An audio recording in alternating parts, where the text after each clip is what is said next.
ओम सदाशिवसमारंभां शंकराचार्यमध्यमाम् अस्मदाचार्यपर्यन्तां वन्दे गुरुपरम्पराम्। श्रुतिस्मृतिपुराणानाम् आलयं करुणालयम् नमामि भगवत्पादशङ्करं लोकशङ्करम्। शङ्करं शङ्कराचार्यम् केशवं बादरायणम् सूत्रभाष्यकृतौ वन्दे भगवन्तौ पुनः पुनः। ईश्वरो गुरुरात्मेति मूर्तिभेदविभागिने व्योमवद्व्याप्तदेहाय दक्षिणामूर्तये नमः। दक्षिणामूर्तये नमः।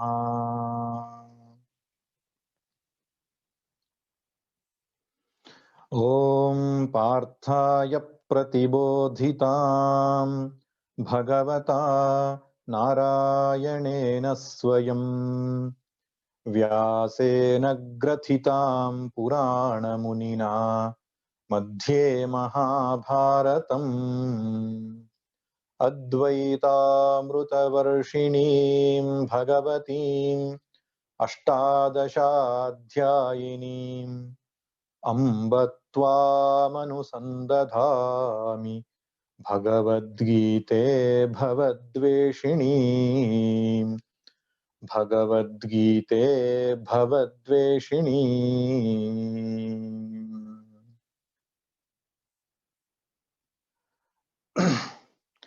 ಪಾಂಚಜನ್ಯ ಸಂಪೂರ್ಣ ಗೀತಾ ಉಪನ್ಯಾಸದ ಮಾಲಿಕೆಯಲ್ಲಿ ಪ್ರಥಮ ಅಧ್ಯಾಯದ ಚಿಂತನೆಯನ್ನು ಮಾಡ್ತಾ ಇದ್ದೆವು. ಮೊದಲನೇ ಅಧ್ಯಾಯದಲ್ಲಿ ಸಂಸಾರಿಯಾಗಿರತಕ್ಕಂತಹ ಒಬ್ಬ ವ್ಯಕ್ತಿಯ ಮನಸ್ಥಿತಿ, ಅದಕ್ಕೆ ಭಗವದ್ಗೀತೆಯ ಅಧಿಕಾರಿ ಯಾರು ಎಂಬುದನ್ನು ನಿರೂಪಣೆ ಮಾಡುವುದಕ್ಕಾಗಿರತಕ್ಕಂಥದ್ದು ಮೊದಲನೇ ಅಧ್ಯಾಯ. ಯಾರ ಹೃದಯದಲ್ಲಿ ಶೋಕ, ರಾಗ, ಶೋಕ, ಮೋಹಗಳಿದೆಯೋ ಅವನು ಸಂಸಾರಿ. ಅಂತಹ ಸಂಸಾರಿಯು ಭಗವದ್ಗೀತೆಗೆ ಅಧಿಕಾರಿ. ಕೇವಲ ಸಂಸಾರಿಯಾದರೆ ಅಷ್ಟೇ ಸಾಲದು, ಗುರುವಿನ ಪದತಲಕ್ಕೆ ಶರಣಾದರೆ ಮಾತ್ರ ಉಪದೇಶ ಸಿಕ್ಕುವಂಥದ್ದು. ಆ ಶರಣಾಗತಿಯ ವಿಷಯ ಎರಡನೇ ಅಧ್ಯಾಯಕ್ಕೆ ಸೀಮಿತವಾಗಿರುವಂಥದ್ದು. ಮೊದಲನೇ ಅಧ್ಯಾಯದ ವಿಷಯ ಆ ಸಂಸಾರಿಯ ಲಕ್ಷಣ, ಅಂದ್ರೆ ಅರ್ಜುನನ ಮನಸ್ಸಲ್ಲಿ ಹೇಗೆ ರಾಗ, ಶೋಕ, ಮೋಹ ಉತ್ಪತ್ತಿ ಆಯಿತು ಎಂಬುದನ್ನ ವರ್ಣಿಸಿರತಕ್ಕಂತಹ ಉಪೋದ್ಘಾತದ ಅಧ್ಯಾಯ ಇದು. ಆರಂಭದ ಶ್ಲೋಕಗಳಲ್ಲಿ ಸೇನೆಯ ವಿವರಣೆ ಮತ್ತು ಶಂಖವನ್ನ ಊದಿ ರಣೋತ್ಸಾಹವನ್ನು ಪಡೆದಂತಹ ರೀತಿಯನ್ನ ನೋಡಿದೆವು. ತದನಂತರ ಎರಡನೆಯ ಭಾಗದಲ್ಲಿ ಅರ್ಜುನನು ಭಗವಾನ್ ಶ್ರೀಕೃಷ್ಣನಿಗೆ ಎರಡೂ ಸೇನೆಗಳ ಮಧ್ಯದಲ್ಲಿ ರಥವನ್ನ ನಿಲ್ಲಿಸು ಎಂದು ಆದೇಶವನ್ನು ಕೊಟ್ಟಂತಹ ಭಾಗಕ್ಕೆ ನಾವು ಪ್ರವೇಶ ಮಾಡಿದ್ದೆವು.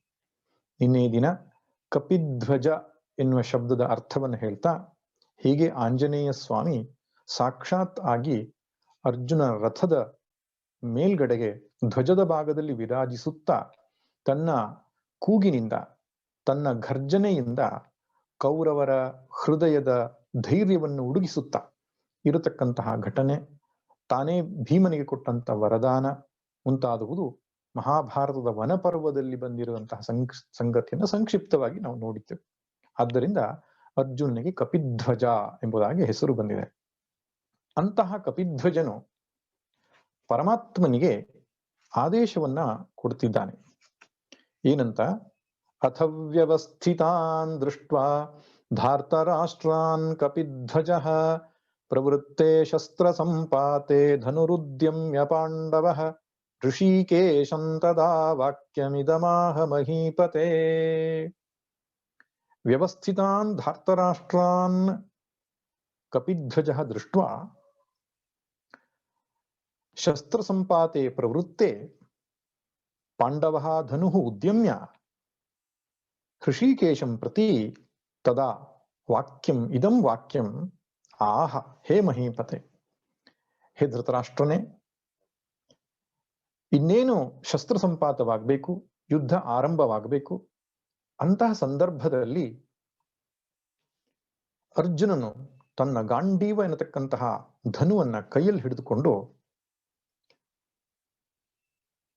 ಪರಮಾತ್ಮನಿಗೆ, ಹೃಷಿಕೇಶನಿಗೆ ಈ ವಾಕ್ಯವನ್ನ ಹೇಳಿದ ಎಂಬುದಾಗಿ ಬರುತ್ತೆ.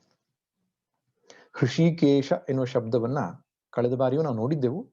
ಪುನಃ ಹೃಷಿಕೇಶ ಎನ್ನುವ ಶಬ್ದವನ್ನೇ ಇಲ್ಲಿ ಬಳಸಿದ್ದಾರೆ. ಹೃಷಿಕ ಅಂದ್ರೆ ಇಂದ್ರಿಯ.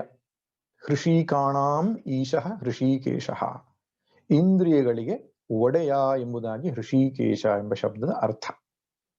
ಇಂದ್ರಿಯಗಳು ಅಂದ್ರೆ ಪಂಚ ಜ್ಞಾನೇಂದ್ರಿಯಗಳು, ಪಂಚ ಕರ್ಮೇಂದ್ರಿಯಗಳು, ಮತ್ತೆ ಮನಸ್ಸು, ಬುದ್ಧಿ, ಅಹಂಕಾರ, ಚಿತ್ತ, ಈ ಅಂತಃಕರಣ ಚತುಷ್ಟಯವನ್ನೂ ಸೇರಿಸಿ ಇಂದ್ರಿಯಗಳು ಮತ್ತು ಅಂತಃಕರಣ ಚತುಷ್ಟಯ ಇವೆಲ್ಲದಕ್ಕೂ ಕೂಡ ಒಳಗಿದ್ದುಕೊಂಡು ಯಾವನು ಪ್ರೇರಣೆಯನ್ನು ಕೊಡ್ತಾ ಇದ್ದಾನೋ ಅವನಿಗೆ ಹೃಷಿಕೇಶ ಅಂತ ಕರೀತಾರೆ. ಯೋಂತಃ ಪ್ರವಿಶ್ಯ ಮಮವಾಚ ಮಿಮಾಂ ಪ್ರಸುಪ್ತಾಂ ಸಂಜೀವಯತ್ಯಖಿಲ ಶಕ್ತಿಧರ ಸ್ವಧಾಮ್ನ. ಭಾಗವತದಲ್ಲಿ ಧ್ರುವನಿಗೆ ಭಗವಂತನು ಶಂಖಸ್ಪರ್ಶ ಮಾಡಿದಾಗ ಹೇಳಿದಂತಹ ಶ್ಲೋಕ ಇದು. ಧ್ರುವ ಹೇಳಿದಂತಹ ಶ್ಲೋಕ. ಯೋ ಅಂತಃ ಪ್ರವಿಶ್ಯ ಮಮ ವಾಚ ಮಿಮಾಂ ಪ್ರಸುಪ್ತಾಂ ಸಂಜೀವಯತ್ಯಖಿಲ ಶಕ್ತಿಧರ ಸ್ವಧಾಮ್ನ. ಅನ್ಯಾಶ್ಚ ಹಸ್ತಶ್ರವಣ ತೊಗಾದೀನ್ ಅನ್ಯಾಶ್ಚ ಹಸ್ತಚರಣ ಶರಣತ್ವ ತೊಗಾದೀನ್ ಪ್ರಾಣಾನ್ನಮೋ ಭಗವತೆ ಪುರುಷಾಯ ತುಭ್ಯಂ ಎಂಬುದಾಗಿ ಹೇಳ್ತಾನೆ. ಅಂದ್ರೆ ಯಾವನು ಒಳಗಡೆ ಇದ್ದುಕೊಂಡು ನನ್ನ ಮಾತಿಗೆ ಪ್ರೇರಣೆಯನ್ನು ನೀಡ್ತಾ ಇದ್ದಾನೋ, ನನ್ನ ಶ್ರವಣೇಂದ್ರಿಯ, ಚರಣೇಂದ್ರಿಯ, ಹಸ್ತೇಂದ್ರಿಯ ಮುಂತಾದಂತಹ ಕರ್ಮೇಂದ್ರಿಯ, ಜ್ಞಾನೇಂದ್ರಿಯಗಳಿಗೂ ಕೂಡ ಒಳಗಿದ್ದುಕೊಂಡು ಪ್ರೇರಣೆಯನ್ನು ನೀಡ್ತಾ ಇದ್ದಾನೋ ಅಂತಹ ಪುರುಷನಿಗೆ ನಮಸ್ಕಾರ ಅಂತ. ಅಂತರ್ಯಾಮಿಯಾಗಿರತಕ್ಕಂಥ ಭಗವಂತ ಅಂತ. ಶ್ರೀಮದ್ ಭಗವದ್ಗೀತೆಯಲ್ಲಿಯೂ ಕೂಡ ಮತ್ತ ಸ್ಮೃತಿರ್ ಜ್ಞಾನಮಪೋಹನಂಚ ಎಂಬುದಾಗಿ ಹೇಳಿದ್ದಾನೆ. ನನ್ನಿಂದಲೇ ಸ್ಮೃತಿ, ನನ್ನಿಂದಲೇ ಜ್ಞಾನ, ನನ್ನಿಂದಲೇ ಮರೆವು ಅಂತ. ನೆನಪಾಗುವುದು ಭಗವಂತನ ಅನುಗ್ರಹದಿಂದ, ಮರೆವಾಗುವುದು ಭಗವಂತನ ಅನುಗ್ರಹದಿಂದ. ಸಮ್ಯಕ್ ಜ್ಞಾನ ಆಗಬೇಕಾದ್ರೂ ಭಗವಂತನ ಅನುಗ್ರಹ ಬೇಕು ಅಂತ. ಅತ್ಯಂತ ಪ್ರಸಿದ್ಧವಾದ ಗಾಯತ್ರಿ ಮಂತ್ರವೂ ಕೂಡ ಇದನ್ನೇ ಹೇಳುತ್ತೆ. ಧಿಯೋ ಯೋ ನಃ ಪ್ರಚೋದಯಾತ್, ಯೋ ನಃ ಧಿಯಃ ಪ್ರಚೋದಯತಿ ತತ್ ಸವಿತುಃ ವರೇಣ್ಯಂ ಭರ್ಗಃ ದೇವಸ್ಯ ಧೀಮಹಿ.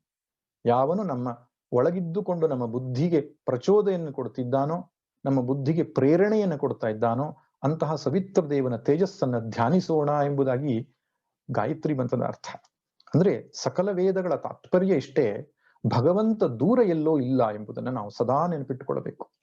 ಈಶ್ವರ ಸರ್ವಭೂತಾನಾಂ ಹೃದ್ದೇಶೇರ್ಜುನ ತಿಷ್ಠತಿ. ಸಾಕ್ಷಾತ್ ಪರಮಾತ್ಮನೇ ಹೇಳಿದಂತಹ ಮಾತು. ಈಶ್ವರ ಎಲ್ಲಿದ್ದಾನೆ? ಈಶ್ವರ ಬೇರೆ ಎಲ್ಲೂ ಇಲ್ಲಪ್ಪ. ಹೃದ್ದೇಶೇರ್ಜುನ ತಿಷ್ಠತಿ, ಹೃದಯದಲ್ಲಿ ಇದ್ದಾನೆ ಅಂತ ಹೇಳ್ತಾನೆ. ಹೃದಯ ಅಂತ ಹೇಳಿದ್ರೆ ಅಂತಃಕರಣ ಅಂತ ಅರ್ಥ. ಅಂತಃಕರಣದ ಆಧಾರವಾಗಿ, ಪ್ರೇರಕನಾಗಿ ಸಾಕ್ಷಿ ಚೈತನ್ಯ ಅಂತ ಕರೀತಾರೆ. ಆ ಸಾಕ್ಷಿ ಚೈತನ್ಯವಾಗಿ ಪರಮಾತ್ಮ ಅಂತಃಕರಣ ಚತುಷ್ಟಯಕ್ಕೆ, ದಶೇಂದ್ರಿಯಗಳಿಗೆ ಪ್ರೇರಣೆಯನ್ನು ಕೊಡ್ತಾ ಒಳಗಡೆಯೇ ಇದ್ದಾನೆ. ನಾವು ಮಾಡತಕ್ಕಂಥ ಹೊರಗಡೆಯ ಪೂಜೆಗಳೆಲ್ಲವೂ ಕೂಡ ಒಳಗಡೆಯ ಭಗವಂತನನ್ನು ನೋಡುವುದಕ್ಕಾಗಿ ಎಂಬುದನ್ನು ನೆನಪಿಟ್ಟುಕೊಳ್ಬೇಕು. ಅಂದ್ರೆ ಒಳಗಡೆಯ ಮಾತ್ರ ಇದ್ದಾನೆ ಎಂಬುದು ತಪ್ಪು ಅರ್ಥ ಆಗ್ತದೆ. ಒಳಗಡೆಯೂ ಇದ್ದಾನೆ, ಹೊರಗಡೆಯೂ ಇದ್ದಾನೆ.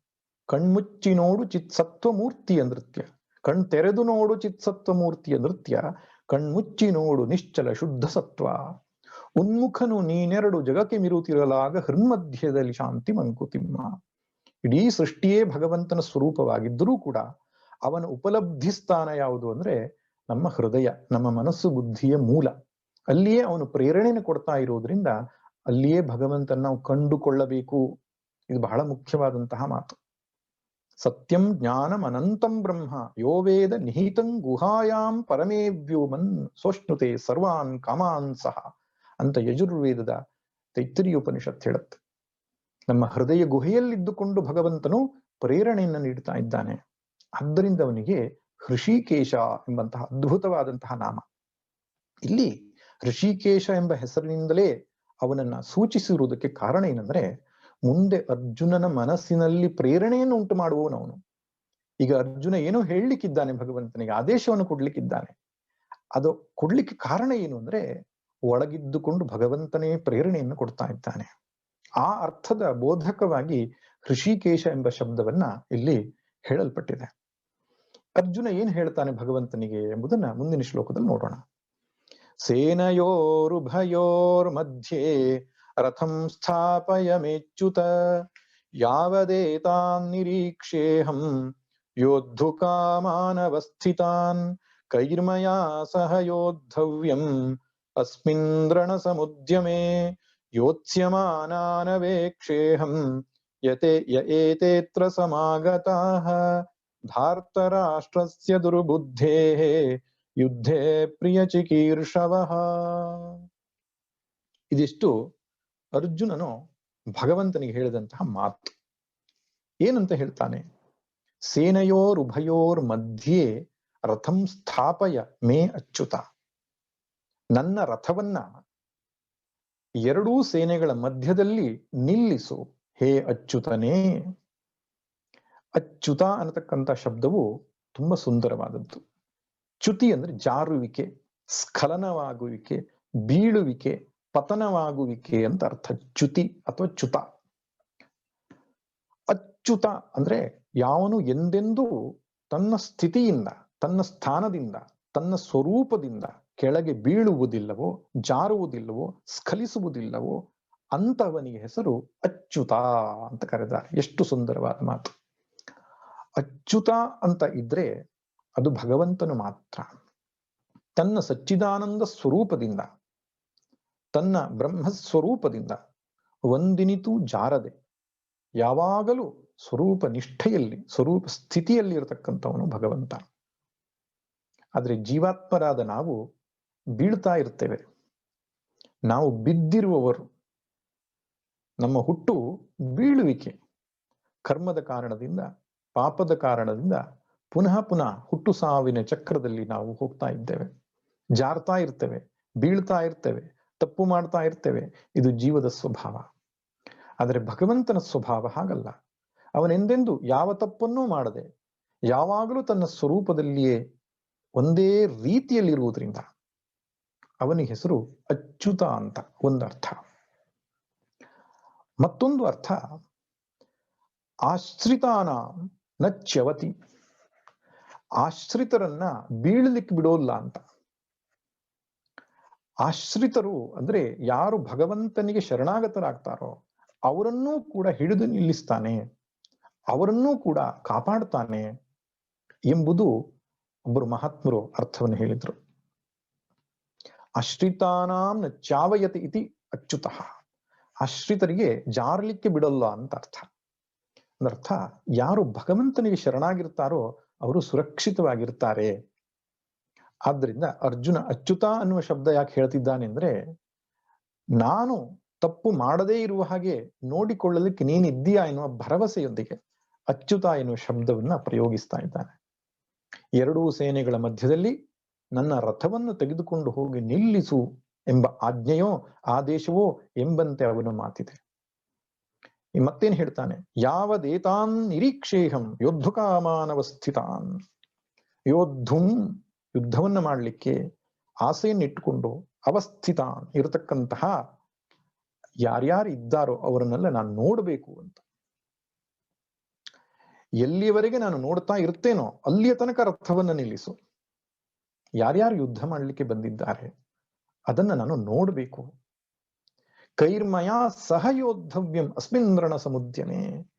ಈ ರಣ ಎನ್ನುವ ಸಮುದ್ಯಮ, ಸಮ್ಯಕ್ ಉದ್ಯಮ ಅಂದ್ರೆ ಒಂದು ದೊಡ್ಡ ಪ್ರಾಜೆಕ್ಟ್ ಇದ್ದ ಹಾಗೆ, ದೊಡ್ಡ ಕೆಲಸ ಇದು ರಣ ಅಂತಕ್ಕಂಥದ್ದು. ನಿಜವಾಗಿಯೂ ಯುದ್ಧ ಅನ್ನತಕ್ಕಂಥದ್ದು ಸಣ್ಣ ವಿಷಯ ಅಲ್ಲ.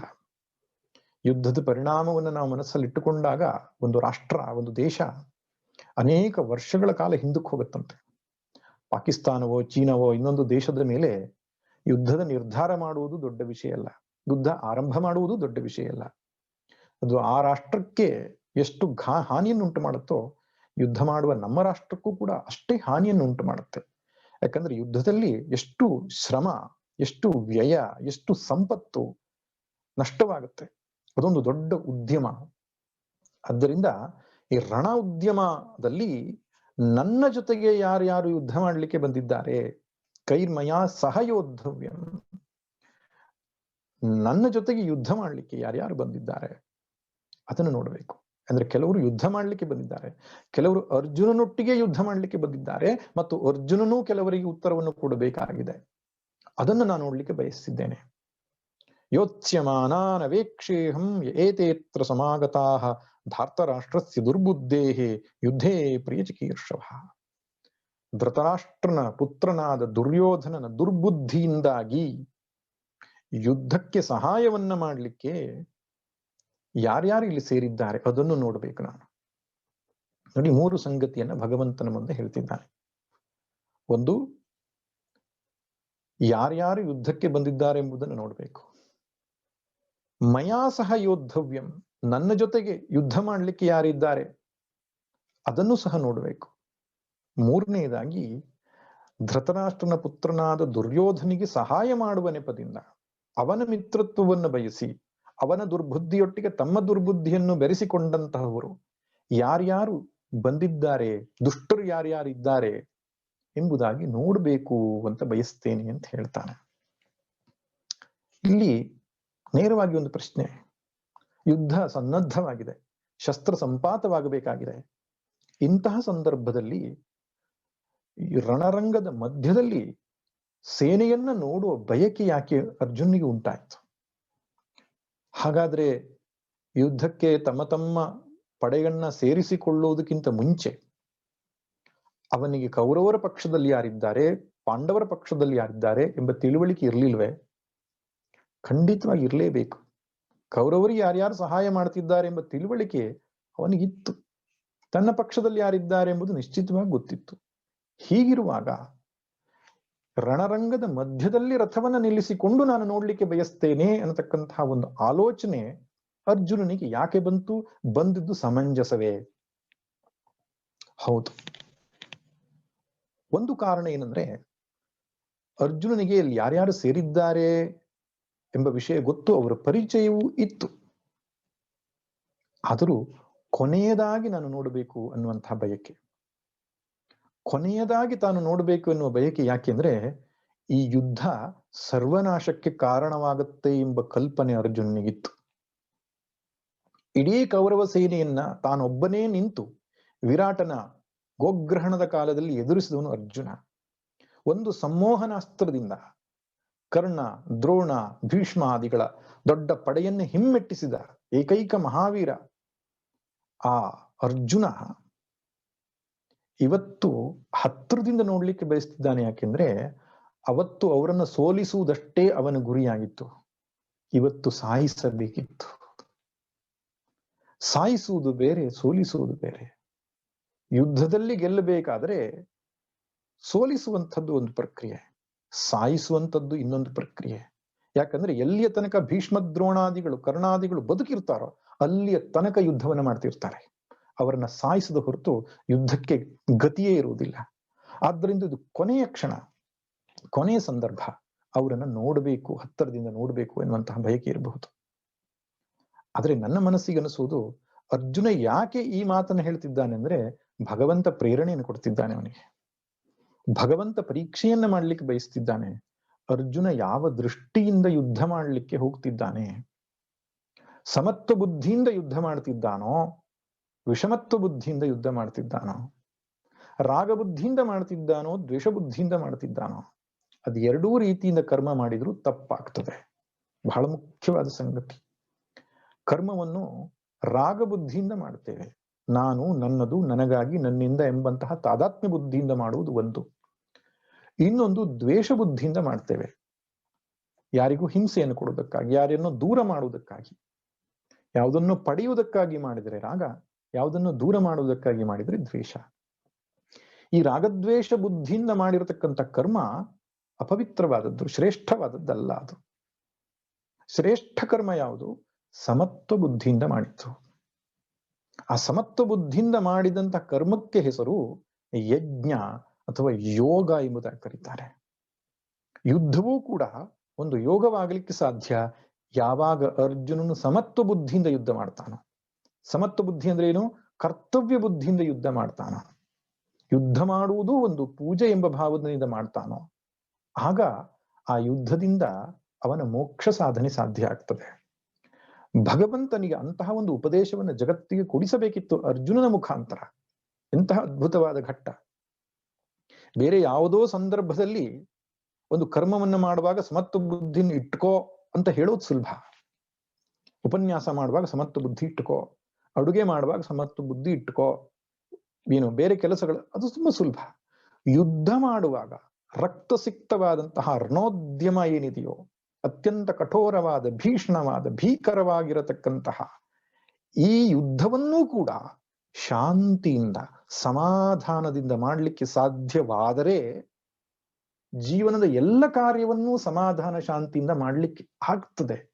ಆದ್ದರಿಂದ ಇಂತಹ ಸಂದರ್ಭದಲ್ಲಿ ಯೋಗ ಬುದ್ಧಿಯನ್ನ ಅರ್ಜುನಿಗೆ ಕೊಟ್ಟು ಅದನ್ನ ತಾನು ಜಗತ್ತಿಗೆ ಮಾರ್ಗದರ್ಶನ ಮಾಡಿದರೆ ಅದೊಂದು ಉತ್ತಮ ಉಪದೇಶ ಆದೀತು ಎಂಬ ಭಗವಂತನ ಒಂದು ಅನುಗ್ರಹ, ಲೋಕ ಅನುಗ್ರಹದ ದೃಷ್ಟಿಯಿಂದ ಭಗವಂತನೇ ಅರ್ಜುನ ಮನಸ್ಸಿನಲ್ಲಿ ಈ ಪ್ರೇರಣೆಯನ್ನ ಕೊಟ್ಟಿರಬಹುದು.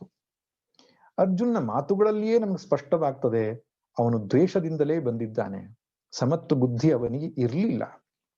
ಅವನ ಮಾತು ಏನು ಹೇಳ್ತಾ ಇದೆ? ಕೈರ್ಮಯ ಸಹಯೋದ್ಧವ್ಯಂ, ನಾನು ಯಾರ್ಯಾರ ಜೊತೆ ಯುದ್ಧ ಮಾಡಬೇಕು ಅಂತ ನೋಡ್ಬೇಕು.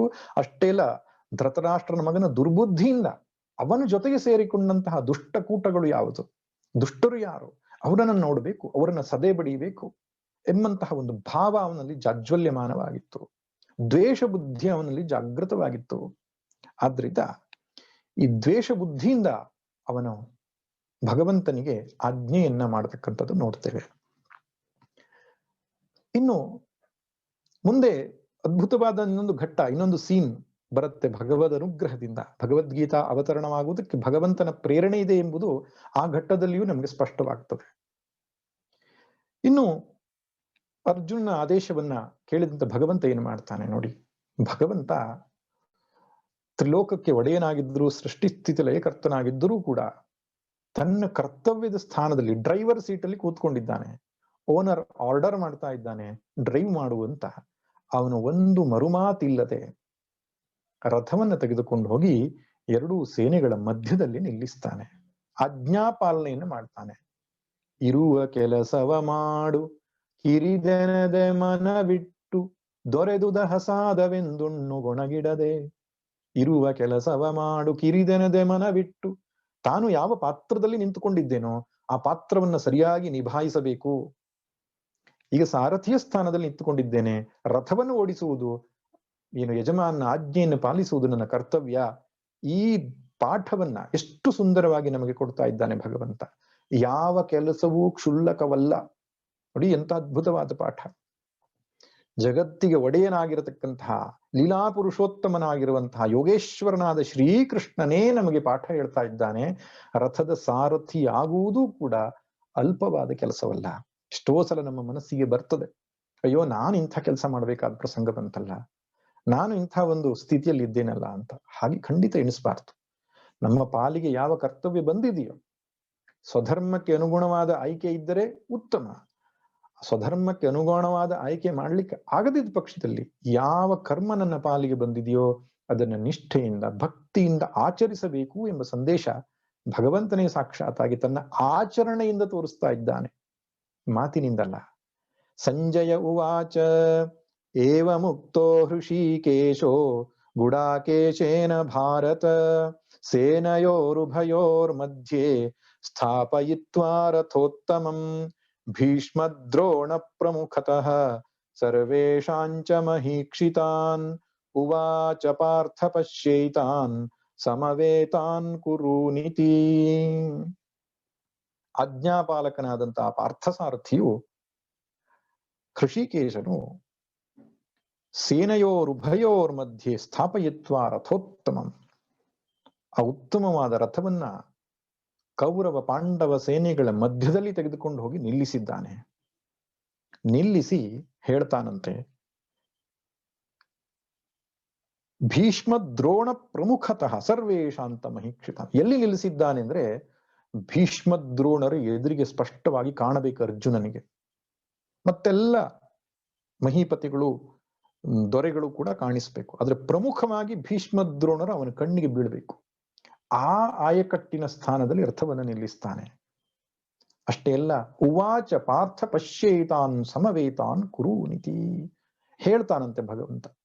ಮೊದಲನೇ ಅಧ್ಯಾಯದಲ್ಲಿ ಭಗವಂತ ಏನೂ ಹೇಳಲಿಲ್ಲ ಅಂತ ಹೇಳಿ ಕಾರಣ, ನೇರವಾಗಿ ಭಗವಾನುವಾಚ ಅಂತ ಇಲ್ಲ, ಆದ್ರೆ ಪರೋಕ್ಷವಾಗಿ ಭಗವಂತ ಹೇಳಿದ ಒಂದು ವಾಕ್ಯ ಇದೆ. ಯಾವುದು?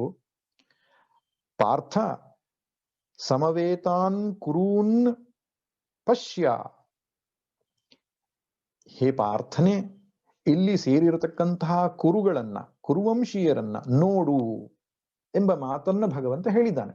ಭಗವಂತನ ವಾಕ್ಯ ಇದೆ ಪ್ರಥಮ ಅಧ್ಯಾಯದಲ್ಲಿ, ಆದ್ರೆ ಪರೋಕ್ಷವಾಗಿ ಅಂದ್ರೆ ಸಂಜಯನ ಮಾತಿನ ಮುಖಾಂತರ ಅದು ಹೇಳಲ್ಪಟ್ಟಿದೆ. ಏನಂತ ಹೇಳ್ತಾನೆ?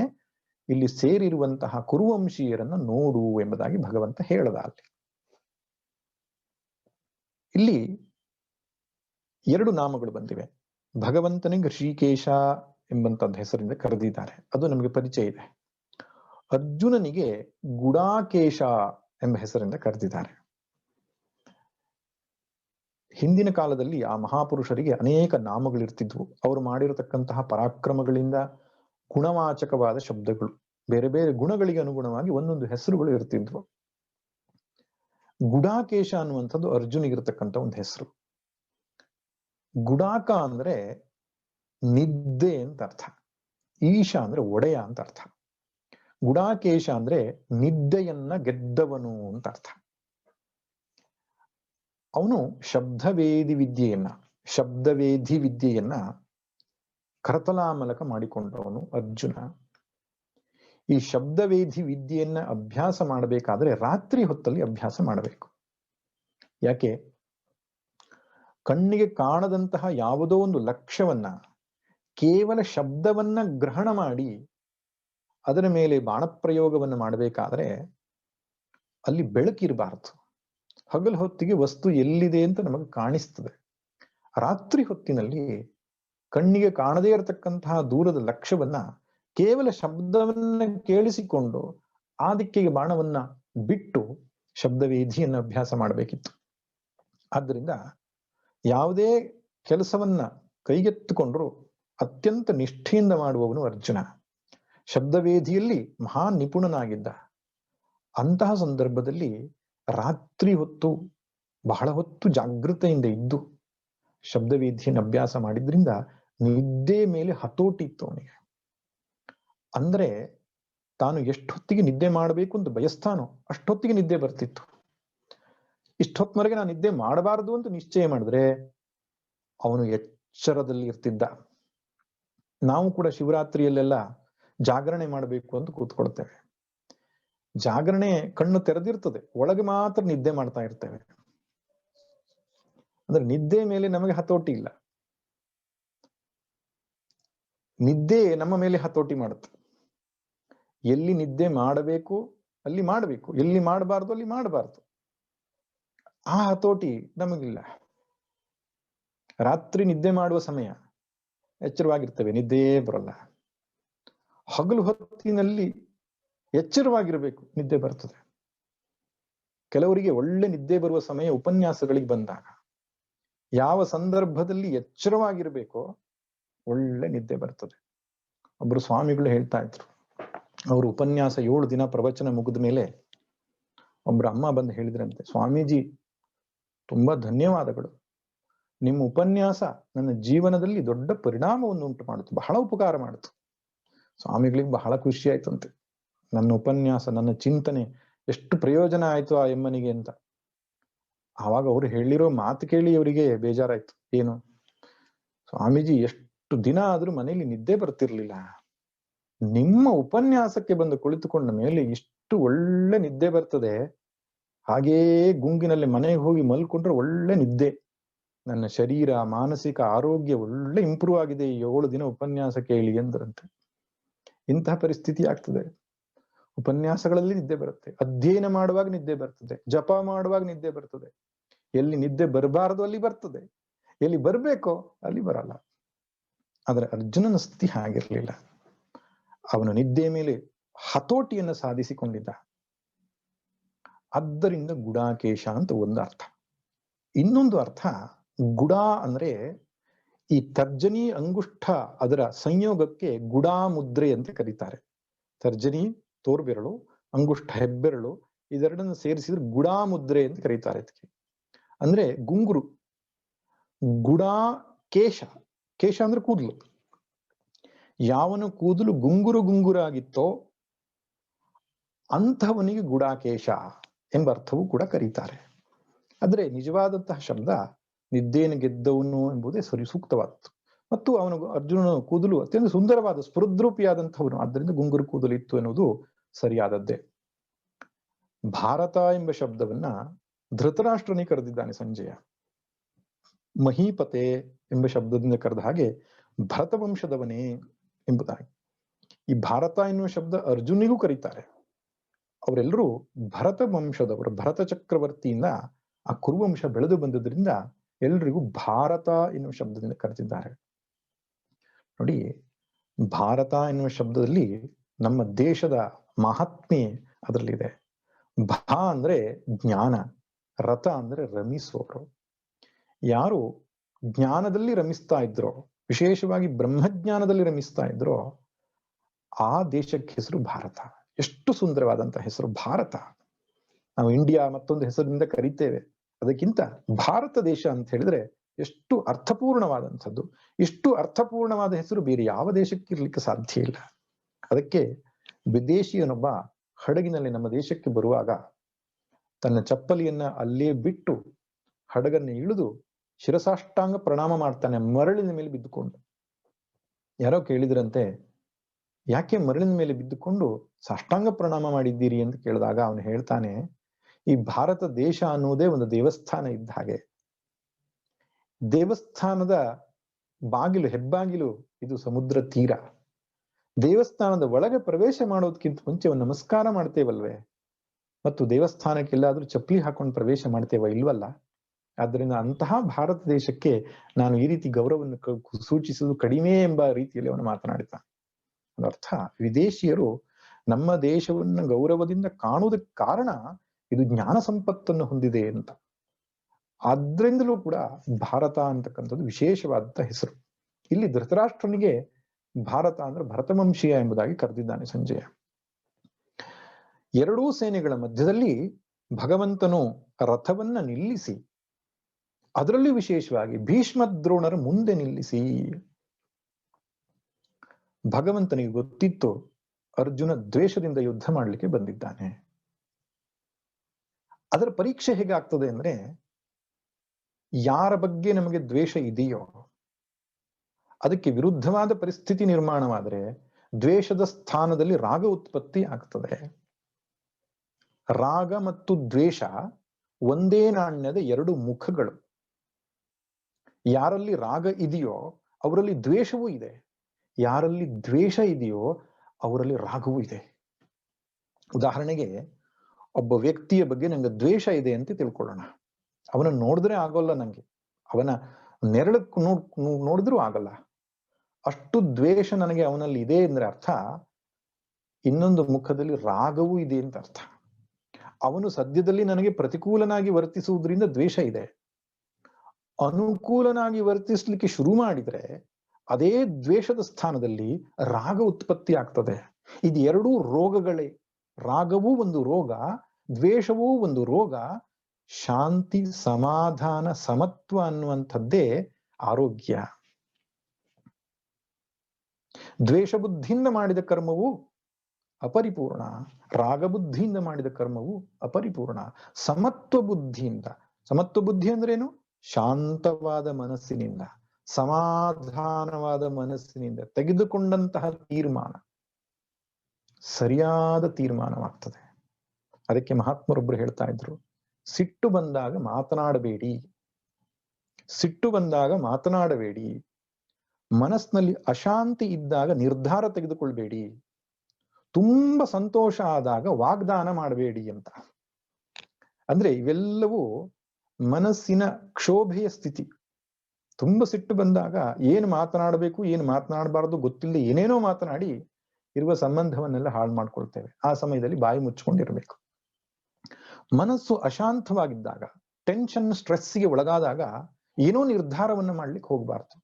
ಯಾಕಂದ್ರೆ ಅದು ತಪ್ಪು ನಿರ್ಧಾರವೇ ಆಗತ್ತೆ ಹೆಚ್ಚಿನ ಸಂದರ್ಭದಲ್ಲಿ. ತುಂಬಾ ಸಂತೋಷವಿದ್ದಾಗ ಅದನ್ನ ಮಾಡ್ತೇನೆ, ಇದನ್ನ ಕೊಡ್ತೇನೆ, ಈ ಸಹಾಯ ಮಾಡ್ತೇನೆ ಅಂತ ವಾಗ್ದಾನ ಮಾಡಿಬಿಡ್ತೇವೆ. ಆಮೇಲೆ ಗೊತ್ತಾಗತ್ತೆ ಸ್ವಲ್ಪ ಜಾಸ್ತಿ ಹೇಳ್ಬಿಟ್ಟೆ ನಾನು ಅಂತ ಮಾಡ್ಲಿಕ್ಕೆ ಆಗಲ್ಲ. ಅದಕ್ಕೆ ಮನಸ್ಸು ಅಶಾಂತವಾಗಿದ್ದಾಗ ಯಾವ ನಿರ್ಧಾರವನ್ನು ಮಾಡಕೂಡದು. ಯಾವುದೇ ನಿಶ್ಚಯ ಶಾಂತವಾದ ಸಮಾಧಾನವಾದ ಚಿತ್ತದಲ್ಲಿ ನಡೆದರೆ ಅದು ಸರಿಯಾದ ಕರ್ಮವಾಗ್ತದೆ. ಯುದ್ಧ ಅನ್ನತಕ್ಕಂಥದ್ದು ಕ್ಷತ್ರಿಯರಿಗೆ ಒಂದು ಪೂಜೆ, ನೆನಪಿರ್ಲಿ, ಅದು ಧರ್ಮ ಕಾರ್ಯ. ಆ ಧರ್ಮಯುದ್ಧವನ್ನ ಶಾಂತಿಯಿಂದ ಮಾಡಿದರೆ ಮಾತ್ರವೇ ಅದು ಯೋಗವಾಗ್ತದೆ ಅಂತ ವಾಸುದೇವ ಭಗವಂತ ಏನು ಯೋಚನೆ ಮಾಡ್ತಾನೆ, ದ್ವೇಷ ಬುದ್ಧಿಯಿಂದ ಅಂತ ಬಂದಂತ ಮನಸ್ಸಿನರಿಗೆ ರಾಗಬುದ್ಧಿ ಉತ್ಪತ್ತಿಯಾಗುವುದಕ್ಕೆ ಇನ್ನೊಂದು ಸನ್ನಿವೇಶವನ್ನು ಸೃಷ್ಟಿ ಮಾಡ್ತಾನೆ. ಭೀಷ್ಮದ್ರೋಣರ ಮುಂದೆಯೇ ರಥವನ್ನು ತೆಗೆದುಕೊಂಡು ಹೋಗಿ ನಿಲ್ಲಿಸ್ತಾನೆ. ಯಾರು ಭೀಷ್ಮದ್ರೋಣರು? ಅರ್ಜುನನನ್ನ ಪಾಲಿಸಿ ಪೋಷಿಸಿ ಬೆಳೆಸಿ ಇವತ್ತು ಅರ್ಜುನನಾಗಲಿಕ್ಕೆ ಕಾರಣವಾಗ್ತಕ್ಕಂಥವನು. ಒಬ್ಬನು ಶರೀರವನ್ನು ಪೋಷಿಸಿ ಬೆಳೆಸಿದವನು, ಮತ್ತೊಬ್ಬನು ಮನಸ್ಸನ್ನ ಪೋಷಿಸಿ ಬೆಳೆಸಿದವರು. ಅನಾಥರಾಗಿರತಕ್ಕಂತಹ ಪಂಚಪಾಂಡವರನ್ನ ತುಂಬಾ ಸಂತೋಷದಿಂದ ಸ್ವೀಕಾರ ಮಾಡಿ, ಕುರುವಂಶೀಯರು ನನ್ನ ಪಾಂಡುವಿನ ಮಕ್ಕಳು ಎಂಬಂತಹ ಪ್ರೀತಿಯಿಂದ ಅವರನ್ನ ಸಾಕಿ ಸಲಹಿದಂತಹ ಭೀಷ್ಮರು ಕಣ್ಣೆದುರಿಗೆ ನಿಂತಿದ್ದಾರೆ. ಮತ್ತೊಬ್ಬರು ದ್ರೋಣಾಚಾರ್ಯರು ತನ್ನೆಲ್ಲ ವಿದ್ಯೆಗಳನ್ನ ಪುತ್ರನಿಗೂ ಕೊಡದಷ್ಟು ಹೆಚ್ಚು ಅರ್ಜುನಿಗೆ ಕೊಟ್ಟು ಅವನನ್ನ ಪುತ್ರನಿಗಿಂತಲೂ ಹೆಚ್ಚು ಪ್ರೀತಿಯಿಂದ ಸಾಕಿ ಸಲಹಿರತಕ್ಕಂತಹ ದ್ರೋಣರು ಎದುರಿಗೆ ಕಾಣಿಸ್ತಾರೆ. ಭಗವಂತ ಕೈಯನ್ನೇ ಹೀಗೆ ಮಾಡಿ ಹೇಳಿರ್ಬೋದು, ಪಶ್ಯ ಏತಾನ್ ಕುರೂನ್, ನೋಡುವಂತ ಕೈ ಮಾಡುವಾಗ ಬಹುಶಃ ಬೇರೆ ರಾಜರುಗಳನ್ನೆಲ್ಲ ಅಡ್ಡ ಮಾಡಿರ್ಬೋದು ತನ್ನ ಕೈಯಲ್ಲಿ. ಬರೀ ದ್ರೋಣರು ಭೀಷ್ಮರನ್ನ ಎರಡನ್ನೇ ಅರ್ಜುನಿಗೆ ಕಾಣುವ ಹಾಗೆ ತನ್ನ ರಥವನ್ನ ನಿಲ್ಲಿಸಿ ಅವನಿಗೆ ತೋರಿಸಿರಬಹುದು. ಯಾಕಂದ್ರೆ ಅರ್ಜುನನ ಪರೀಕ್ಷೆ ಈಗ ಆಗಬೇಕಾಗಿದೆ. ಉವಾಚ ಪಾರ್ಥ ಪಶ್ಯೈತಾನ್ ಸಮವೇತಾನ್ ಕುರುನಿತಿ, ಸೇರಿದಂತಹ ಈ ಕುರುವಂಶೀಯರನ್ನು ನೋಡು ಎಂಬುದಾಗಿ ಭಗವಂತ ಅರ್ಜುನನಿಗೆ ಹೇಳ್ತಾನೆ. ನಿಜವಾಗಿ ಆ ಭಗವಂತನ ಮೂರ್ತಿ ಅರ್ಜುನಿಗೆ ಸಾರಥಿಯಾಗಿ ಕುಳಿತುಕೊಂಡಿದ್ದೇ ಕೌರವರ ಹೃದಯವನ್ನ ಅಲುಗಾಡಿಸಿರ್ತಕ್ಕಂತಹ ವಿಷಯ. ಮುಂದೆ ಭೀಷ್ಮಾಚಾರ್ಯರು ಶರಶೈಯಲ್ಲಿ ಮಲಗಿ ಉತ್ತರಾಯಣದ ಪ್ರತೀಕ್ಷೆಯಲ್ಲಿದ್ದಾಗ ಕೊನೆಯದಾಗಿ ಸಾಕ್ಷಾತ್ ಶ್ರೀಕೃಷ್ಣನವನ್ನ ದರ್ಶನ ಮಾಡ್ತಾ ಮಾಡ್ತಾ ಪ್ರಾಣ ಬಿಡ್ತಾರೆ. ಆಗ ಭೀಷ್ಮರು ಒಂದು ಸ್ತುತಿ ಮಾಡ್ತಾರೆ, ಭೀಷ್ಮ ಸ್ತುತಿ. ಅದರಲ್ಲಿ ಅವ್ರು ಹೇಳ್ತಾರೆ, ಹೇ ಭಗವಂತ, ಎರಡೂ ಸೇನೆಗಳ ಮಧ್ಯದಲ್ಲಿ ರಥವನ್ನ ನಿಲ್ಲಿಸಿ ನಿನ್ನ ಕಣ್ಣು ದೃಷ್ಟಿಯಿಂದಲೇ ಕೌರವರ ಪ್ರಾಣವನ್ನೆಲ್ಲ ತೆಗೆದು ಬಿಟ್ಟಿದ್ಯಲ್ವಾ, ಅದು ನನಗೆ ಗೊತ್ತಾಗಿತ್ತು ಎಂಬುದಾಗಿ ಹೇಳ್ತಾರೆ. ಭಗವಂತನು ನೋಡು ಈ ಕೌರವರನ್ನ ಅಂತ ತೋರಿಸುವಾಗ್ಲೇನೆ ಅಲ್ಲಿ ಕೌರವರ ಆಯುಷ್ಯ ಕ್ಷೀಣವಾಗಿ ಬಿಟ್ಟಿತ್ತು. ಇನ್ನೊಂದು ಘಟನೆಯನ್ನು ಹೇಳ್ತಾರೆ.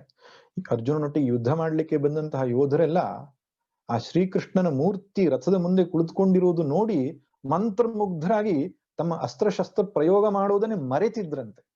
ಅಂತಹ ಸುಂದರ ಮನೋಹರವಾಗಿರತಕ್ಕಂತಹ ಕೃಷ್ಣ ಮೂರ್ತಿ ರಥಸಾರಥಿಯಾಗಿರುವಾಗ ಇನ್ನೇನು ಬೇಕು? ದೃಷ್ಟಿ ಮಾತ್ರದಿಂದಲೇ ತನ್ನನ್ನು ಹಸನ್ಮುಖತೆಯಿಂದಲೇ ವೈರಿಗಳನ್ನು ನಾಶ ಮಾಡಬಲ್ಲಂತಹ ಸಾಮರ್ಥ್ಯವುಳ್ಳ ಭಗವಂತ ಅರ್ಜುನನ ಮೋಹವನ್ನ ಕಳೆಯಬೇಕು, ಅರ್ಜುನಿಗೆ ವಿವೇಕ ಜಾಗೃತಿ ಮಾಡಿ ತನ್ಮೂಲಕ ಜಗತ್ತಿಗೆ ಒಂದು ಉತ್ತಮ ಸಂದೇಶ ಕೊಡಬೇಕು ಅಂತ ಇಂಥದ್ದೊಂದು ವಾತಾವರಣವನ್ನು ಸೃಷ್ಟಿಸಿದ್ದಾನೆ. ಹಾಗೆ ಏನಾಗುತ್ತದೆ, ಅಲ್ಲಿ ಅರ್ಜುನ ಯಾರ್ಯಾರನ್ನು ನೋಡ್ತಾನೆ. ಇಲ್ಲಿಂದ ಮುಂದಕ್ಕೆ ಅರ್ಜುನನ ರಾಗ 26ನೇ ಶ್ಲೋಕದಿಂದ ಆರಂಭ ಮಾಡಿ 34ನೇ ಶ್ಲೋಕದ ತನಕ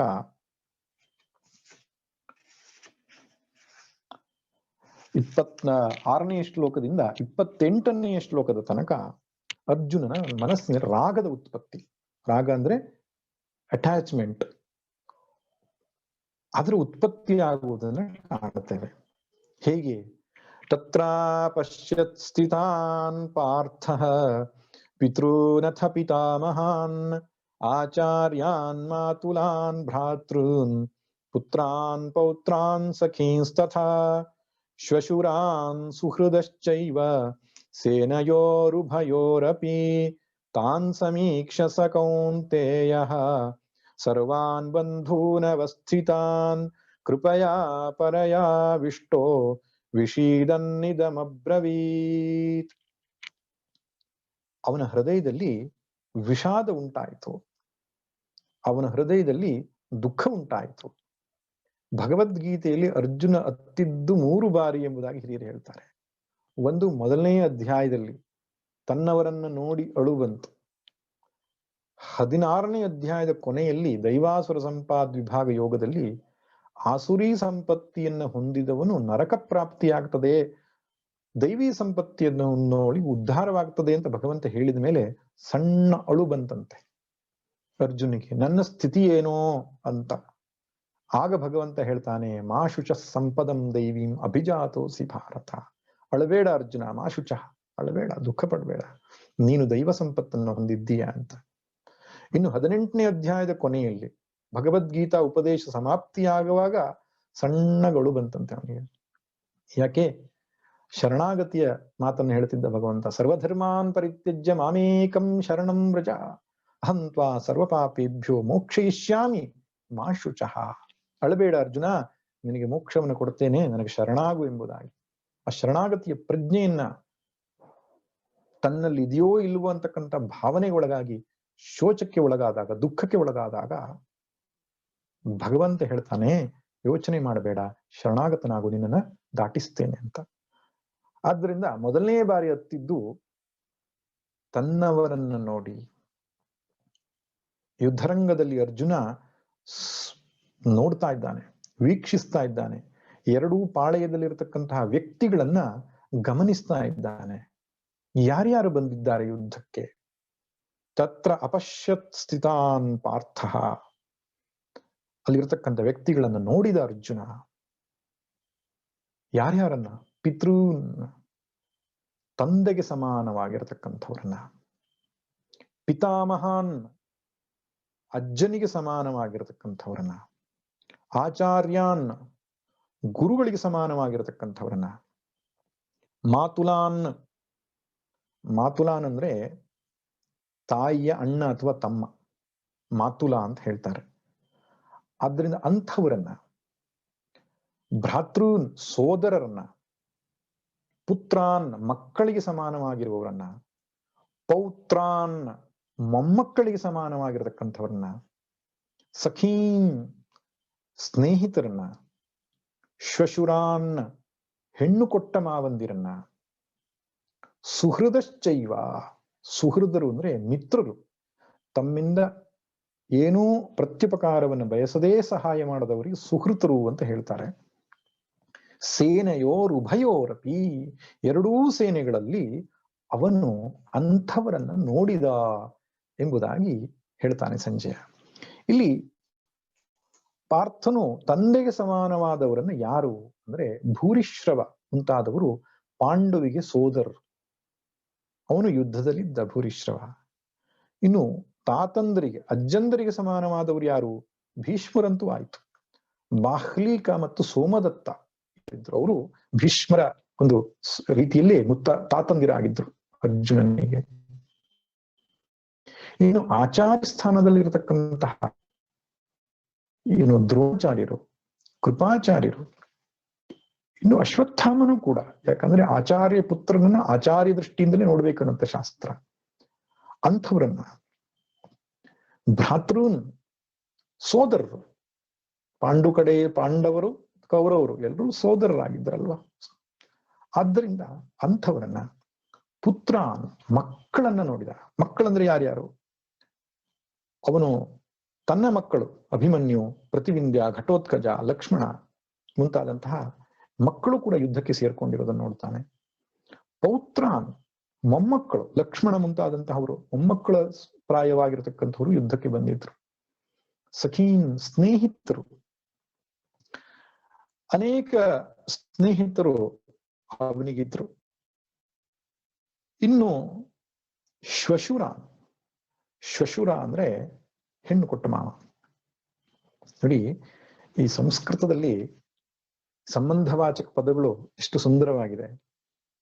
ಒಬ್ರು ಹಿರಿಯರು ಹೇಳ್ತಾ ಇದ್ರು, ಇಂಗ್ಲಿಷ್ ಭಾಷೆಯಲ್ಲಿ ಅಪ್ಪ, ಅಮ್ಮ, ಅಣ್ಣ, ತಮ್ಮ, ತಂಗಿ ಅಷ್ಟು ಸಂಬಂಧ ಬಿಟ್ರೆ ಬೇರೆ ಎಲ್ಲ ಸಂಬಂಧಿಗಳಿಗೆ ಅಂಕಲ್ ಅಂಕಲ್ ಅಂತ ಕರೆಯೋದೇ ಹೊರತು ಸಂಸ್ಕೃತ ಭಾಷೆಯಲ್ಲಿರ್ತಕ್ಕಂಥ ಸಂಬಂಧವಾಚಕಗಳು ಇಲ್ಲ ಅಂತ.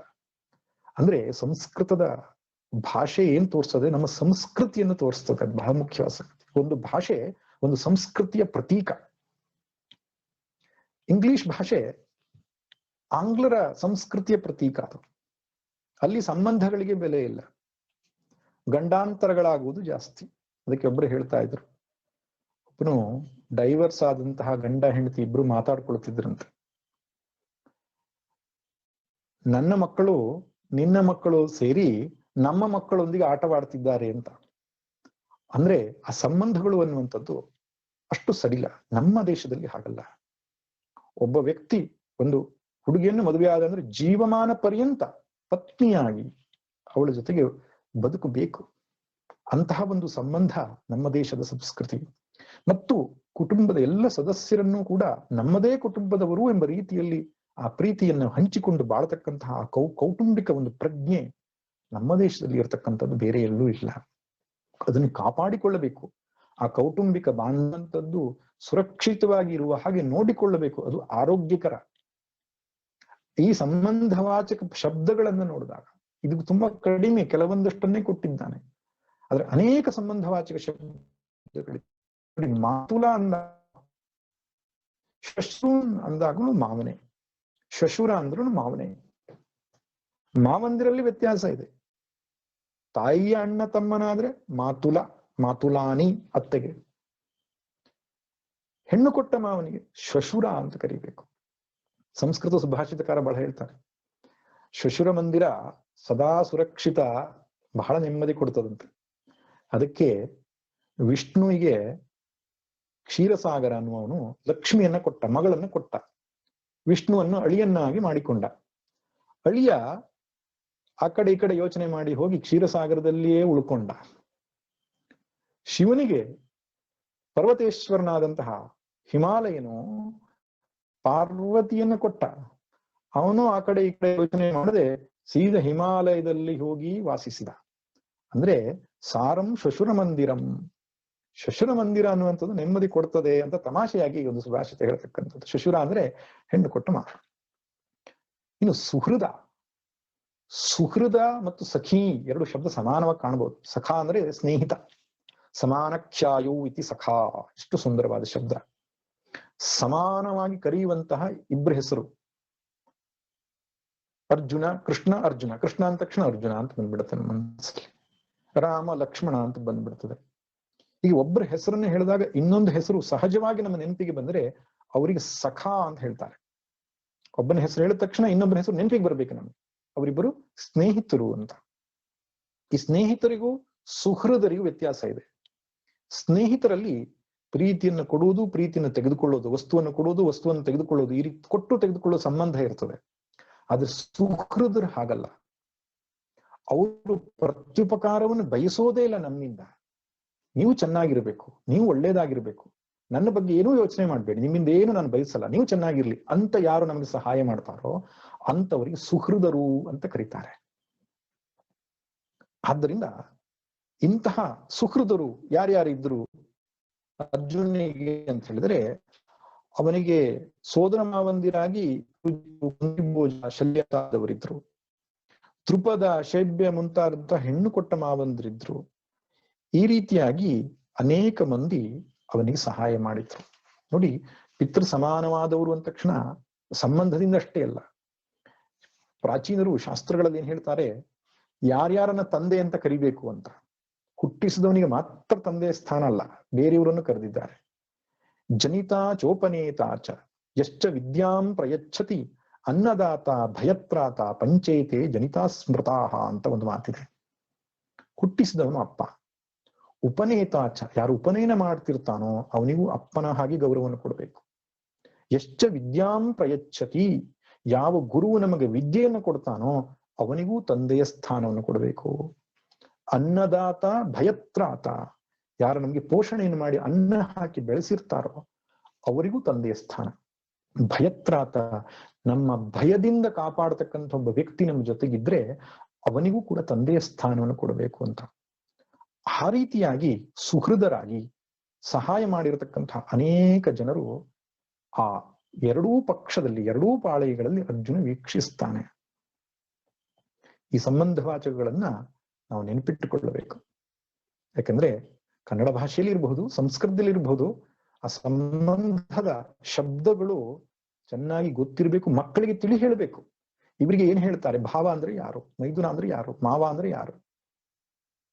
ಅದು ಒಂದು ರಿಚ್ ಕಲ್ಚರ್, ತುಂಬಾ ಸಮೃದ್ಧ ಸಂಸ್ಕೃತಿಯ ಪ್ರತೀಕ ಸಂಬಂಧ. ಇಂಗ್ಲಿಷ್ ಭಾಷೆಯಲ್ಲಿ ಕೂಡ ಬಹುಶಃ ಸಂಸ್ಕೃತದಿಂದಲೇ ಈ ಸಂಬಂಧ ವಾಚಕಗಳು ಬಂದಿರಬಹುದು ಅಂತ ಅನ್ಸುತ್ತೆ.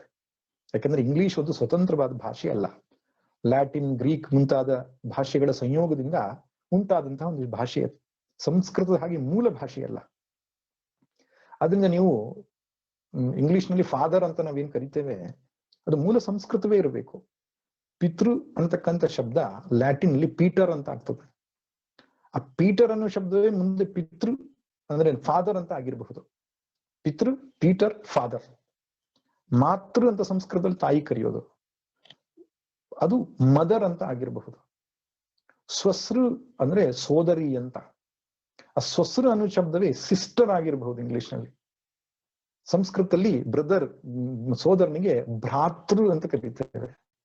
ಆ ಭ್ರಾತೃ ಅನ್ನೋ ಶಬ್ದವೇ ಇಂಗ್ಲಿಷ್ ನಲ್ಲಿ ಬ್ರದರ್ ಅಂತ ಆಗಿರಬಹುದು. ಆದ್ದರಿಂದ ಇಂಗ್ಲಿಷ್ ಭಾಷೆಯಲ್ಲಿಯೂ ಕೂಡ ಸಂಸ್ಕೃತದ ಮೂಲ ಸಂಬಂಧವಾಚಕ ಶಬ್ದಗಳ ಒಂದು ವಾಸನೆ ನಮಗೆ ಕಾಣಿಸ್ತದೆ. ಅರ್ಥಾತ್ ಎಲ್ಲಾ ಭಾಷೆಗಳಲ್ಲಿ ಮೂಲ ಸಂಸ್ಕೃತ ಎಂಬುದೇ ಇದಕ್ಕೆ ನಮಗೆ ಗಮನಿಸುವುದಕ್ಕೆ ಒಂದು ಅಂಶವಾಗ್ತದೆ ಕೂಡ. ಇರ್ಲಿ, ಅರ್ಜುನನು ಸಂಬಂಧಿಕರನ್ನು ನೋಡಿದ. ತಾನ್ ಸಮೀಕ್ಷಸ ಕೌಂತೆಯ ಸರ್ವಾನ್ ಬಂಧೂನ್ ಅವಸ್ಥಿತಾನ್. ಸೇರಿರತಕ್ಕಂತಹ ಬಂಧುಗಳನ್ನ ಕೌಂತೆಯನು ನೋಡಿದ ಅಂತ ಹೇಳ್ತಾರೆ. ಕೌಂತೆಯನು ಶಬ್ದವನ್ನ ಬುದ್ಧಿಪೂರ್ವಕವಾಗಿ ಪ್ರಯೋಗ ಮಾಡಿದ್ದಾರೆ ಇಲ್ಲಿ. ಯಾಕೆ? ಕುಂತಿಯ ಮಗ ನೋಡಿದ ಅಂತ. ಹೆಣ್ಣು ತಾಯಿಯಾದ ಕುಂತಿಯ ಹೃದಯವನ್ನ ಹೊಂದಿರತಕ್ಕಂಥ ಅರ್ಜುನ ನೋಡಿದ ಅಂತ. ಸಹಜವಾಗಿ ಅವನ ಮನಸ್ಸಲ್ಲಿ ತಾಯಿಗೆ ಬಾಂಧವ್ಯದ ಬಗ್ಗೆ ಏನು ಪರಿಕಲ್ಪನೆ ಇರ್ತದೆ, ತಂದೆಗೆ ಇರಲ್ಲ. ತಾಯಂದಿರಿಗೆ ಸಂಬಂಧವನ್ನ ಚೆನ್ನಾಗಿ ಇಟ್ಕೊಳ್ಬೇಕು ಅಂತಕ್ಕಂಥ ಭಾವನೆ ಎಷ್ಟರ ಮಟ್ಟಿಗೆ ಇರ್ತದೋ, ಅಥವಾ ಇವತ್ತು ಕುಟುಂಬಗಳೇನಾದ್ರೂ ಇದ್ದರೆ, ಕುಟುಂಬದ ಬಾಂಧವ್ಯಗಳು ಚೆನ್ನಾಗಿದ್ದರೆ ಅದು ಕೇವಲ ತಾಯಂದಿರಿಂದ ಇರತಕ್ಕಂಥದ್ದು. ಯಾಕಂದ್ರೆ ತಾಯಂದಿರಿಗೆ ಬಾಂಧವ್ಯದ ಪ್ರಜ್ಞೆ, ಕೌಟುಂಬಿಕ ಪ್ರಜ್ಞೆ, ಸಾಮಾಜಿಕ ಪ್ರಜ್ಞೆ ತುಂಬಾ ಇರ್ತದೆ. ಆದ್ದರಿಂದ ಆ ಬಾಂಧವ್ಯದ ಪ್ರಜ್ಞೆ ಅವನಲ್ಲಿ ಜಾಗೃತವಾಗಿರುವುದನ್ನು ಗಮನಿಸಿ ಸಂಜಯನು ಬುದ್ಧಿಪೂರ್ವಕವಾಗಿ ಪ್ರಯೋಗ ಮಾಡಿದ್ದಾನೆ. ಕೌಂತೆಯ, ಇವನು ಕುಂತಿಯ ಮಗ ತಮ್ಮ ಬಂಧುಗಳನ್ನ ನೋಡಿದ. ಏನಾಯ್ತು ಅವನ ಮನಸ್ಸಲ್ಲಿ? ಕೃಪಯಾ ಪರಯಾ ವಿಷ್ಟ ವಿಷೀದನ್ನಿದಮಬ್ರವೀತ್. ಪರಯಾ ಕೃಪ, ವಿಶೇಷವಾದಂತಹ ಒಂದು ಕೃಪೆ ಅವನ ಹೃದಯದಲ್ಲಿ ಉಂಟಾಯ್ತು. ದುಃಖವೂ ಉಂಟಾಯ್ತು ಅದ್ರ ಪರಿಣಾಮವಾಗಿ ಅಂತ ಹೇಳ್ತಾರೆ. ಕೃಪೆ ಅಂದ್ರೆ ಕರುಣೆ ಅಂತ ಕರಿತೇವೆ ನಾವು. ಕರುಣೆ ಒಂದು ಒಳ್ಳೆಯ ಗುಣವೇ, ಅದೊಂದು ಒಳ್ಳೆಯ ಭಾವನೆ. ಕರುಣೆ ಅಂತ ಯಾವುದಕ್ಕೆ ಕರಿತೇವೆ? ತಮ್ಮ ಸ್ಥಿತಿಗತಿಯಲ್ಲಿ ಉತ್ತಮರಾಗಿರುವವರು ಅದಕ್ಕಿಂತ ದುರ್ಬಲರಾಗಿರತಕ್ಕಂತಹ ವ್ಯಕ್ತಿಗಳನ್ನು ನೋಡಿದಾಗ ಮನಸ್ಸಿನಲ್ಲಿ ಅವರ ಬಗ್ಗೆ ಮೂಡುವಂತಹ ಒಂದು ಸಹಾಯದ ಭಾವ, ಅದಕ್ಕೆ ಕೃಪೆ ಅಂತ ಹೇಳ್ತಾರೆ, ಅಥವಾ ಕರುಣೆ ಅಂತ ಹೇಳ್ತಾರೆ. ಪಾಪ ಒಬ್ಬ ಭಿಕ್ಷುಕ ಒಂದು ಹೊತ್ತು ಊಟಕ್ಕಿಲ್ಲದೆ ಕೂತ್ಕೊಂಡು ಕಷ್ಟಪಡ್ತಾ ಇರುವುದನ್ನು ನೋಡಿದಾಗ ಹೊಟ್ಟೆ ತುಂಬಾ 3 ಹೊತ್ತು ಊಟ ಮಾಡುವನ ಮನಸ್ಸಲ್ಲಿ ಅನಿಸುತ್ತೆ, ಅಯ್ಯೋ ಪಾಪ, ನಾನೇನಾದ್ರೂ ಸಹಾಯ ಮಾಡೋಣ ಇವನಿಗೆ. ಇದಕ್ಕೆ ಕೃಪೆ ಅಥವಾ ಕರುಣೆ ಅಂತ ಹೇಳ್ತಾರೆ. ಇದು ತುಂಬಾ ಒಳ್ಳೆಯ ಗುಣ. ಇದು ಮನಸ್ಸಿಗೆ ಹಿತವನ್ನು ತಂದುಕೊಡುವಂತಹ ಗುಣ. ಆದ್ರೆ ಇಲ್ಲಿ ಉಂಟಾದಂತಹ ಕರುಣೆ ಏನಿದೆ, ಅಸ್ಥಾನದಲ್ಲಿ ಉಂಟಾದಂತಹ ಕೃಪೆ. ಕೃಪೆಗೆ ಹೇತು ಯಾವುದಪ್ಪ ಅಂದ್ರೆ ಆ ಬಾಂಧವ್ಯದ ಭಾವ, ಯುದ್ಧದ ಪರಿಣಾಮದ ಚಿಂತನೆ. ಯುದ್ಧ ಸಂಬಂಧಿಕರೊಡನೆ ನಡೆಯುವಂತಹದ್ದು, ಅಸ್ತ್ರಶಸ್ತ್ರ ಪ್ರಯೋಗ, ಅವರೆಲ್ಲನನ್ನ ನಾನು ಕಳೆದುಕೊಳ್ಳಬೇಕಲ್ವಾ ಎನ್ನತಕ್ಕಂತಹ ಒಂದು ಕರುಣೆ ಅವನ ಮನಸ್ಸಲ್ಲಿ ಜಾಗೃತವಾಯಿತು. ಅದು ಸಣ್ಣ ಪುಟ್ಟ ಕರುಣೆ ಅಲ್ಲ, ಕೃಪಯ ಪರಯ ವಿಷ್ಟ ಅಂತ ಹೇಳ್ತಾರೆ. ವಿಶೇಷವಾಗಿ ಜೋರಾಗಿ ಅವನ ಹೃದಯದಲ್ಲಿ ಒಂದು ಕರುಣೆಯ ಭಾವನೆ ಅವನ ಹೃದಯದಲ್ಲಿ ಮೂಡಿತು. ಕರುಣೆ ಆದ್ರೆ ಅದರ ಫಲ ಸುಖ ಅಲ್ವೇ?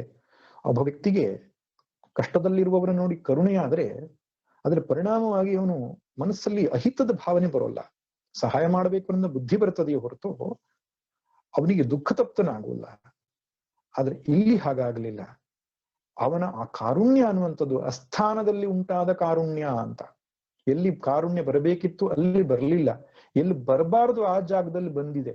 ಇದು ಕಾರುಣ್ಯವನ್ನ ತೋರಿಸುವುದಕ್ಕೆ, ಕೃಪೆಯನ್ನು ತೋರಿಸುವುದಕ್ಕೆ ಸೂಕ್ತವಾದ ಜಾಗ ಅಲ್ಲ. ಅಂತಹ ಜಾಗದಲ್ಲಿ ವಿಶೇಷವಾದಂತಹ ಕಾರುಣ್ಯ ಹುಟ್ಟಿ ವಿಷೀದನ್ ಅತ್ಯಂತ ದುಃಖತಪ್ತನಾಗಿಬಿಟ್ಟ ಅರ್ಜುನ. ಇದಂ ಅಬ್ರವೀತ್, ಮುಂದಿನ ಮಾತುಗಳನ್ನ ಹೇಳ್ತಾನೆ. ಅಂದ್ರೆ ಆ ಮಮಕಾರ ಅಂತಕ್ಕಂಥದ್ದು ಅವನ ಹೃದಯದಲ್ಲಿ ಜೋರಾಗಿ ಉಂಟಾಯಿತು, ಅದರಿಂದ ದುಃಖ ಉಂಟಾಯಿತು. ಇದು ರಾಗದ ಸೂಚನೆಯನ್ನ ಕೊಡ್ತಾ ಇದೆ.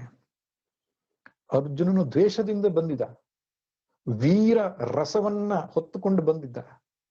ಇಲ್ಲಿ ಕರುಣಾರಸ ಉತ್ಪತ್ತಿ ಆಯಿತು. ವೀರರಸ ದ್ವೇಷದಿಂದ ಉಂಟಾಗಿತ್ತು, ಇಲ್ಲಿ ರಾಗದ ಫಲವಾಗಿ ಕರುಣಾರಸ ಉತ್ಪತ್ತಿ ಆಯಿತು. ಅದರಿಂದ ದುಃಖ ಉಂಟಾಯಿತು ಅರ್ಜುನಿಗೆ. ದುಃಖವಾದಂತಹ ಸಾಮಾನ್ಯ ದುಃಖ ಅಲ್ಲ, ಅದು ಡಿಪ್ರೆಷನ್ ಅಂತ ಹೇಳ್ತಾರೆ. ಸ್ವಾಮಿ ಚಿನ್ಮಯನಂದ್ರು ಅರ್ಜುನ ಜ್ವರ ಅಂತ ಕರಿತಿದ್ರು. ಯಾಕಂದ್ರೆ ಒಬ್ಬ ಜ್ವರ ಬಂದಾಗ ವ್ಯಕ್ತಿಗೆ ಏನೇನು ಲಕ್ಷಣಗಳು ಕಾಣಿಸ್ತದೋ ಅದೆಲ್ಲ ಲಕ್ಷಣಗಳು ಅವನ ಶರೀರದಲ್ಲಿ ಕಂಡು ಬಂದಂತೆ. ಅಂತಹ ವಿಶೇಷವಾದ ದುಃಖ, ವಿಶೇಷವಾದಂತಹ ಒಂದು ಮಾನಸಿಕ ಹೀನತೆ, ಜಿಗುಪ್ಸೆ, ಡಿಪ್ರೆಷನ್ ಅಂತ ನಾವೇನ್ ಕರಿತೇವೆ, ಅಂತಹ ಸ್ಥಿತಿಗೆ ಹೋಗ್ಬಿಟ್ಟ. ತನ್ನವರೆಲ್ಲ ಯುದ್ಧರಂಗದಲ್ಲಿ ನೋಡಿ ನಾವೇ ಹೊಡೆದಾಡಿ ಬಡಿದಾಡಿ ಸಾಯ್ಬೇಕಲ್ಲ, ಇದೆಂಥ ದಾರುಣವಾದ ಸ್ಥಿತಿ ಅವನ ಮನಸ್ಸಲ್ಲಿ ಬಂದು ಹೋಗ್ಬಿಡ್ತು. ಅದರಿಂದ ಅರ್ಜುನ ಏನ್ ಹೇಳ್ತಾನೆ, ಎಂತಹ ವಾಕ್ಯಗಳಿಂದ ತನ್ನ ದುಃಖವನ್ನು ತೋಡಿಕೊಳ್ತಾನೆ ಭಗವಂತನ ಮುಂದೆ ಎಂಬಂತಹ ವಿಷಯವನ್ನ ನಾಳೆ ದಿನ ನೋಡ್ಲಿಕ್ಕೆ ಪ್ರಯತ್ನ ಮಾಡೋಣ. ಸರ್ವೇ ಭವಂತು ಸುಖಿನಃ, ಸರ್ವೇ ಸಂತು ನಿರಾಮಯಾಃ, ಸರ್ವೇ ಭದ್ರಾಣಿ ಪಶ್ಯಂತು ಮಾ ಕಶ್ಚಿತ್ ದುಃಖಭಾಗ್ ಭವೇತ್. ಓಂ ಶಾಂತಿ ಶಾಂತಿ ಶಾಂತಿ. ಹರಿ ಓಂ. ಶ್ರೀ ಗುರುಭ್ಯೋ ನಮಃ. ಹರಿ ಓಂ. ತತ್ಸತ್. ಓಂ ತತ್ಸತ್.